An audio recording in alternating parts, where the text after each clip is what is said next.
Turning of vehicle on a road, on a horizontal road, सीधी सीधी सड़क पर turn कोई अगर लेता है तो वो टर्न कैसे लिया जाता है।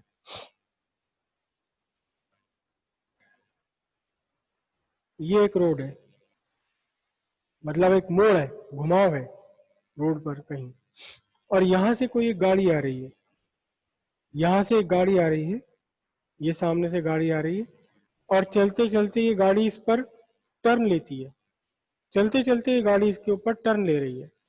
तो जब ये टर्न ले रही है तो एक्चुअल में टर्न लेते टाइम ये एक सर्कुलर मोशन में है। यहाँ गाड़ी टर्न ले रही है तो लगातार कैसा है, सर्कुलर मोशन। और सर्कुलर मोशन के लिए आप सबको पता है कि एक फोर्स रिक्वायर्ड होती है जिसके बिना सर्कुलर मोशन पॉसिबल ही नहीं है। ये सेंटर ऑफ सर्किल है कहीं पर, और ये इसकी रेडियस ऑफ सर्किल हो गया, जिस सर्किल पर, जिस मोड़ पर इसे घूमना है। तो मैं गाड़ी बना रहा हूं यहाँ,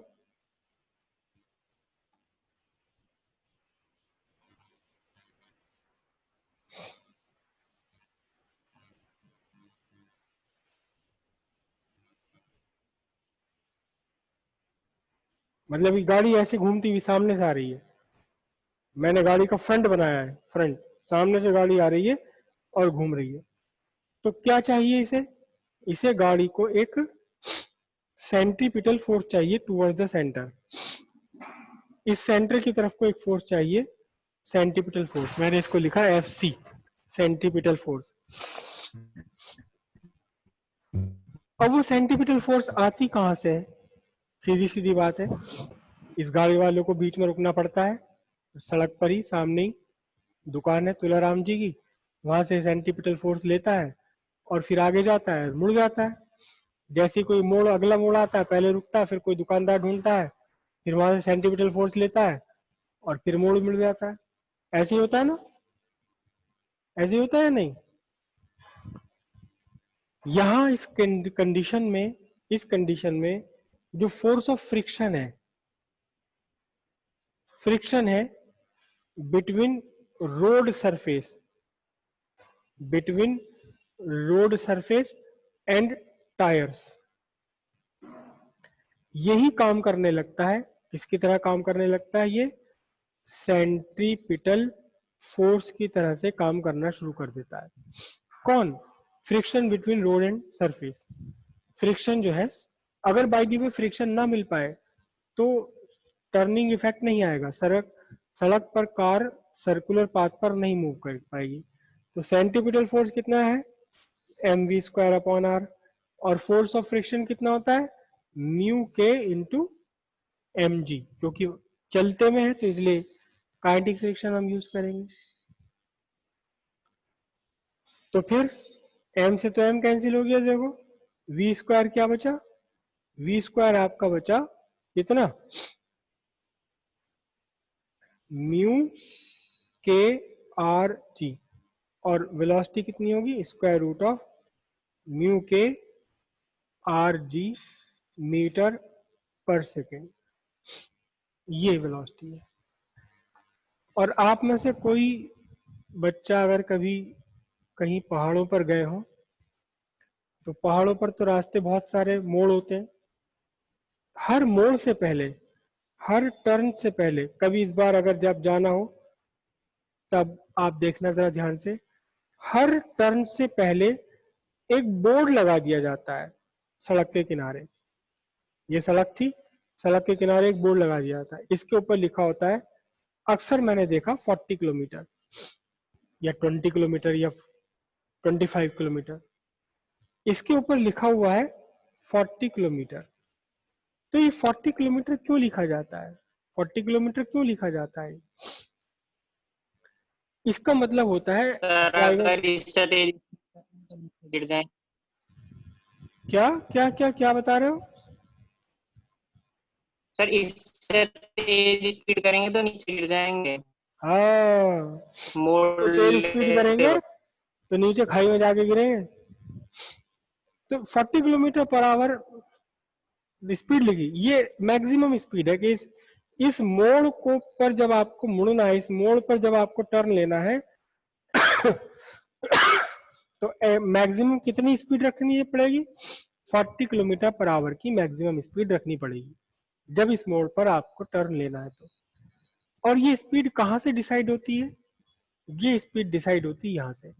रेडियस, उन्हें जो सड़क बनाने वाले होते हैं उन्हें पता होता है कि रेडियस कितनी रखी है हमने, ये ग्रेविटी, और म्यू के, इसकी वैल्यू भी फिक्स है रोड के लिए और टायर्स के लिए। रोड डामर की बनी हुई है और टायर रबर के बने हुए हैं, दोनों सरफेस के लिए म्यू के की वैल्यू फिक्स है। तो इस रेडियस के अनुसार वो इस फॉर्मूले से निकाल लेते हैं वेलोसिटी, और वेलोसिटी निकाल करके वो यहाँ लिख देते हैं कि 40 किलोमीटर पर आवर पे चलते रहो तो आप सेफ है। 40 किलोमीटर पर आवर से ऊपर चलेंगे तो टर्न लेने पर क्या होगा? अगर 40 किलोमीटर पर आवर से ऊपर चले तो टर्न लेने पर ये घूम नहीं पाएगा और बल्कि नीचे गिर जाएंगे। और इसका मैंने जब फ्रिक्शन आपको पढ़ाया था तब भी उसका जिक्र किया था। एक जेम्स बॉन्ड सीरीज की मूवी, कौन सी मूवी थी? Die another day. तो डाई अनदर डे का जो क्लाइमैक्स है बिल्कुल वो बर्फ के ऊपर फिल्माया गया, दूर दूर तक बर्फ ही बर्फ है, बर्फ के ऊपर फिल्माया गया। और जो हीरो है हमारा जेम्स बॉन्ड है, और उसके पीछे वो ये हीरो है और ये विलेन है, और ये विलेन इसके हीरो की गाड़ी पर गोलियां बरसा रहा पीछे, धंधा धंधा धंधा, और ये भागे जा रहे हैं, तेजी के साथ जा रहे हैं ये बर्फ के ऊपर। और ये हीरो जो है जेम्स बॉन्ड साहब एकदम से पूरा हैंडल लेके घुमा देते हैं पूरे को। तो मैंने कई बार देखी पिक्चर वो, तो ये कार ऐसे घूम जाती है, घूम गई लेकिन चल रही है स्ट्रेट लाइन पर। कार ऐसे घूम गई लेकिन चल रही है अब भी सीधी सीधी लाइन, ऑलमोस्ट स्ट्रेट लाइन पर।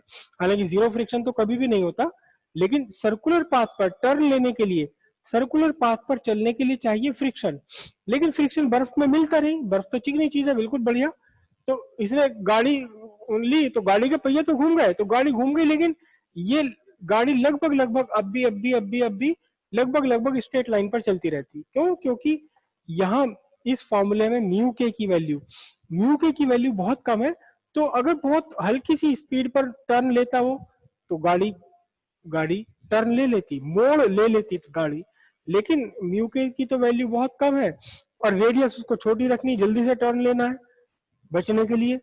तो फिर बहुत कम वेलोसिटी करनी पड़ेगी। वेलोसिटी कम कैसे करें? वेलोसिटी कम करेंगे तो पीछे से उसका जो विलेन है वो आके मार देगा। तो हाई वेलोसिटी पर है तो फ्रिक्शन मिल नहीं पाया तो टर्न नहीं हो पाया, और वो फिसलती चली जाती गाड़ी, सीधे सीधे बर्फ पर फिसलती रहती। तो यहां से डिसाइड होता है कि किसी भी मोड़ को कितनी मैक्सिमम स्पीड पर टर्न करना है, किसी भी मोड़ को मैक्सिमम कितनी स्पीड पर टर्न करना है। कई बार आपने देखा होगा कि आप बाइक पर जा रहे हैं, आप ये बाइक पर ऐसे जा रहे हैं, या कोई और है, आप नहीं, आपके साथ ना हो तो अच्छा ही है।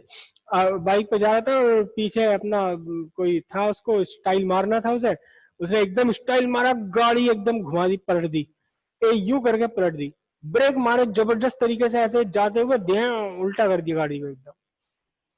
अगला पहिया रोक दिया, अगले ब्रेक मार दिया, अगला पहिया रोक दिया, और पिछला पहिया चलता रहा। तो इनर्शिया ऑफ मोशन, पिछला पहिया चलता रहा, गाड़ी एकदम घूम गई।